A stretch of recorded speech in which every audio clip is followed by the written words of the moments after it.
পুরুষ মানুষের সৌন্দর্যের বিচার আপনি কিভাবে করেন?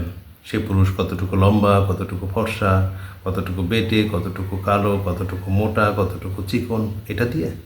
আমার কাছে কিন্তু পুরুষ মানুষের সংজ্ঞাটা, পুরুষ মানুষের মূল্যায়নটা এইভাবে না।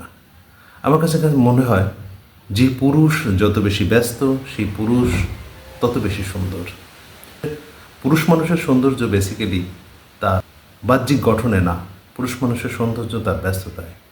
যে পুরুষ যত বেশি ব্যস্ত, সেই পুরুষ তত বেশি সুন্দর। আপনার হয়তো মনে হবে সে ঘরের কাজ করছে না, আপনাকে সময় দিচ্ছে না, আপনার আত্মীয় স্বজনের বাড়ি যাচ্ছে না। That's true. কিন্তু ব্যস্ততার খাতিরে, ব্যস্ততার জন্য সে নীরবে নিভৃতে তার পরিবারের জন্য, তার পরিবারের সদস্য খুশি করার জন্য নীরবে নিভৃতে বিরামহীন কাজ করে যাচ্ছে। সেই কাজের মূল্যায়নটা তাদেরকে সঠিকভাবে করা উচিত।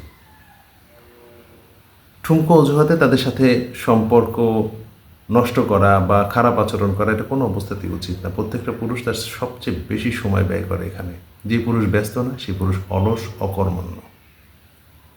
সে পুরুষ আপনার প্রিয় হতে পারে, কিন্তু কাজের সময় সে আপনাকে কাজে লাগাতে পারবে না। আহারে বলে আপনার পাশে থাকা আর অর্থ দিয়ে আপনাকে সহযোগিতা করা দুটো আলাদা জিনিস। আমার একটা ফিলোসফি আছে, আমি সেই ফিলোসফিতে বিশ্বাস করি। সেটা হলো বিজনেস ইজ লাইফ। ব্যস্ততাই জীবন। ব্যস্ততা থেমে গেল তো সব শেষ। তো ব্যস্ত থাকুন, নিজেকে ভালোবাসুন, পরিবারের সাথে কোয়ালিটি টাইম পাস করুন, স্ত্রী সন্তানদেরকে সময় দিন, দেখবেন পৃথিবীটা সুন্দর। ব্যস্ত থাকুন, বিজনেস ইজ লাইফ।